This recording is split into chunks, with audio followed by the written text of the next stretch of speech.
ഗോവ നിയമസഭാ തെരഞ്ഞെടുപ്പിന്റെ സമഗ്ര ചിത്രത്തോടൊപ്പം സഞ്ചാരികളുടെ സ്വർഗത്തിലെ കാഴ്ചയുടെ കലവറയിലേക്ക് സ്വാഗതം.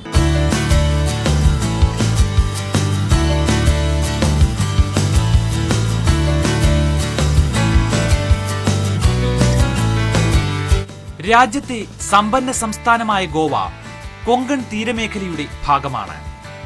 3742 ചതുരശ്ര കിലോമീറ്റർ അല്ലെങ്കിൽ മറ്റ് സംസ്ഥാനങ്ങളിലെ ഒരു ലോക്സഭാ മണ്ഡലത്തോളം മാത്രം വിസ്തീർണമുള്ള ഇവിടെ 15 ലക്ഷത്തിൽ താഴെയാണ് ജനസംഖ്യ.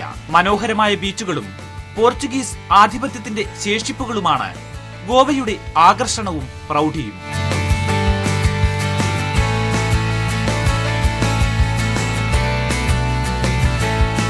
ൽ 1961 പോർച്ചുഗീസ് ആധിപത്യത്തിൽ നിന്ന് സ്വതന്ത്രമായ ഗോവ 1987 സംസ്ഥാനമാകുന്നതുവരെ കേന്ദ്രഭരണ പ്രദേശമായിരുന്നു.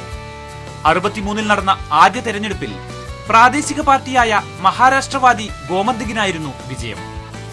80 കോൺഗ്രസ് ആദ്യമായി ഭരണം പിടിക്കുന്നത്.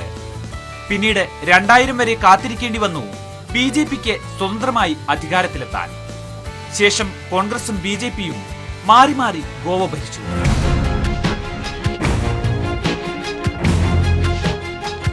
2012 തെരഞ്ഞെടുപ്പിൽ മനോഹർ പരീക്കർ നയിച്ച BJP 21 സീറ്റുമായി ഭൂരിപക്ഷം നേടി. പ്രതിരോധ മന്ത്രിയായതിനെ തുടർന്ന് 2014 പരീക്കർ രാജിവെക്കുകയും ലക്ഷ്മികാന്ത് പർസേക്കർ മുഖ്യമന്ത്രി കസേരയിൽ എത്തുകയും ചെയ്തു. കോൺഗ്രസാണ് ഇവിടെ പ്രതിപക്ഷത്ത്.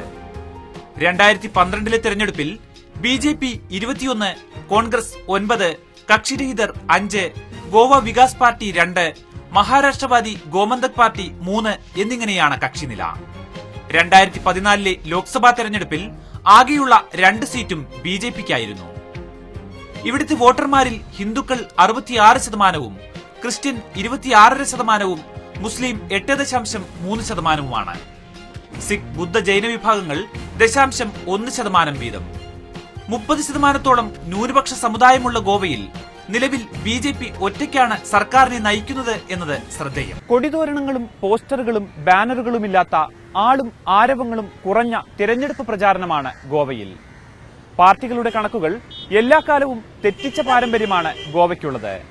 30 വർഷത്തെ ചരിത്രത്തിൽ ഏതെങ്കിലും പാർട്ടിക്ക് കേവല ഭൂരിപക്ഷം നൽകാൻ ഈ ചെറു സംസ്ഥാനം മനസ്സു കാണിച്ചത് 2 തവണ മാത്രം.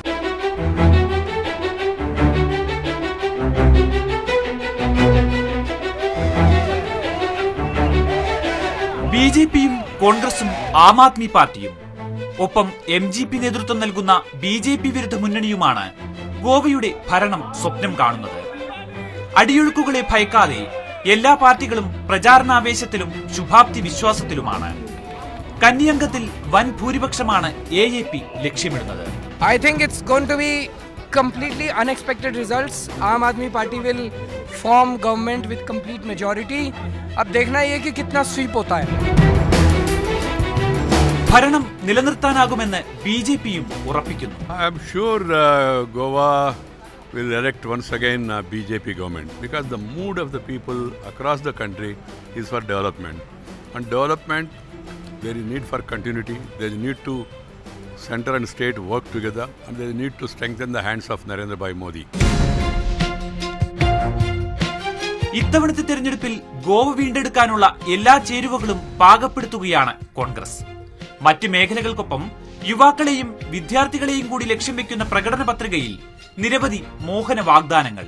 This is a manifesto that is committed to the people of Goa, to every single citizen of Goa, whether it be the youth of Goa, the women of Goa, the farmers of Goa, to every single individual. It's a manifesto that covers every aspect of life in Goa.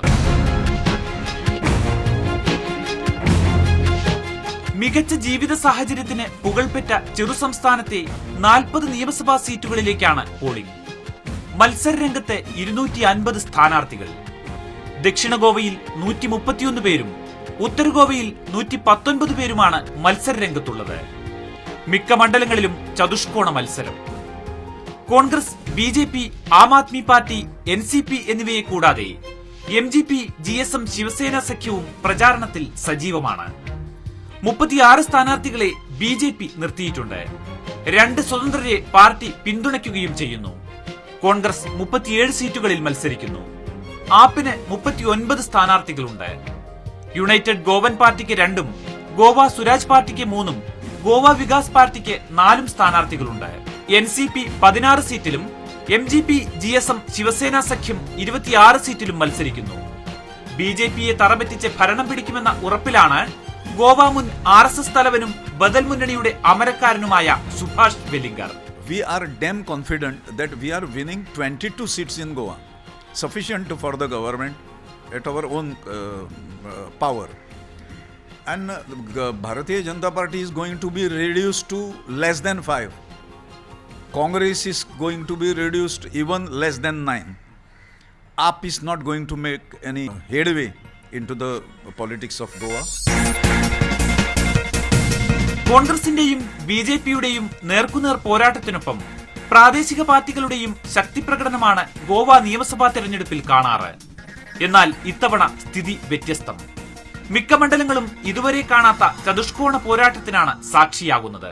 പ്രവചനങ്ങൾ അസാധ്യമാക്കി ഗോവയുടെ രാഷ്ട്രീയ ചരിത്രത്തിൽ ആദ്യമായി ചതുഷ്കോണ പോരാട്ടം. കാണാം ഇടവേളയ്ക്ക് ശേഷം.